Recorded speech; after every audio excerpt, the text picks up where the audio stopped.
Bon réveil sur Radio J, tout de suite Serge Rafal nous a rejoint pour sa chronique C'est bon pour la santé. Bonjour Serge. Bonjour Ilana. Alors aujourd'hui, beaucoup d'ouvrages sont consacrés au microbiote et certains médecins parlent même d'une révolution. Qu'en est-il ?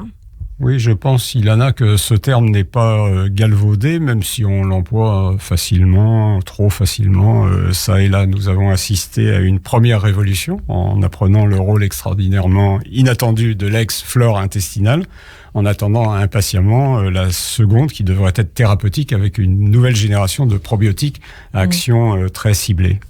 Mais alors, qu'est-ce qui est à ce point révolutionnaire ?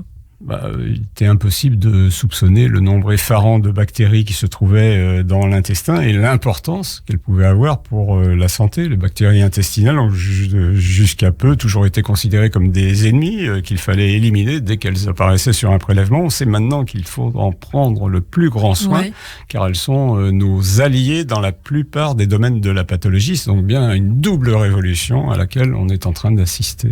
Est-ce que le terme microbiote a remplacé comme on disait, flore intestinale? Oui, on ne parle plus de flore intestinale. Le terme de microbiote, même s'il paraît plus compliqué, il est plus conforme scientifiquement à la réalité. La flore intestinale, c'était trop réducteur. L'intestin contient en effet une faune, également une faune, et pas seulement une flore. Il y a 100 000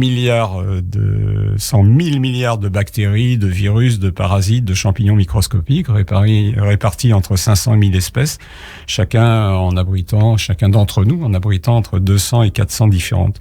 Il y a donc dans le microbiote plus de cellules que dans l'ensemble du corps humain pour un poids total supérieur à celui du cerveau, 2 kilos contre 1,5 kg.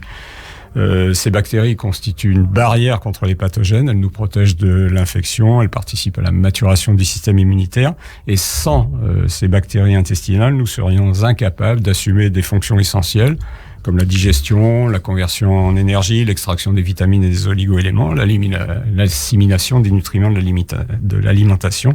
C'est dire en fait leur importance. Alors très rapidement, comment agir sur ces bactéries que vous venez de nous expliquer, si importantes ? Alors beaucoup d'espoirs sont nés des études préliminaires qui ont montré qu'en modifiant la composition du microbiote, il était possible d'agir sur les comportements ou la morphologie des souris de laboratoire. C'est la raison pour laquelle est apparue une nouvelle classe de compléments alimentaires, les probiotiques, dont on a certainement prématurément exagérer les propriétés.